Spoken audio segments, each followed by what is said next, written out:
Making pavlova or meringue is simple when you do it the Savory way. For a firm meringue, you need to follow a few important guidelines. First, the mixer's beaters and the bowl need to be cleaned or degreased with care. If not, the egg whites will never get stiff enough. You can degrease the beaters and the bowl by rubbing them with lemon and then cleaning them with paper towels. Next, each egg needs to be carefully separated above a different degreased bowl. Separate an egg above one bowl and then put its egg white in another degreased bowl. Separate the next egg above the first bowl as well. The egg white will never stiffen as desired if the yolk is mixed in. By separating the eggs above different bowls, you prevent having to throw away everything if you aren't successful with a single egg. It's also important to have the eggs at room temperature.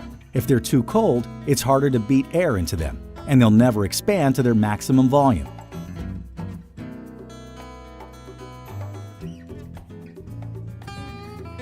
Add a teaspoon of vinegar or lemon juice to the egg whites bowl. This helps the foam become firmer and more stable. Beat with a mixer until they form soft peaks. Next, very slowly, add the sugar by the spoonful while you're still beating the egg whites. Wait until the egg white has completely absorbed the sugar before adding the next spoonful. It is crucial to use only superfine sugar.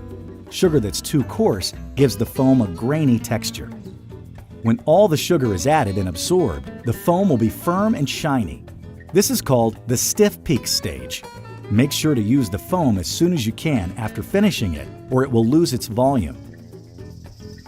Line a baking sheet with parchment paper and spread the meringue on it for one pavlova, or instead create several small pavlovas.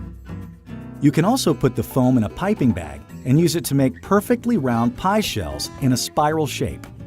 In that case, draw a circle on the parchment paper or use the sides of a spring form as a mold. Put the egg white foam in an oven preheated to 250 degrees. Meringue actually needs to dry more than it has to bake. This way, it retains its light color. A large pavlova needs at least an hour and a half in the oven. Smaller meringues need less.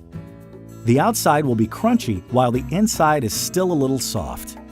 If you want the meringues to be dry and crusty through and through, bake them at 195 degrees for 4 hours. And that's the Savory way to make meringue and pavlova.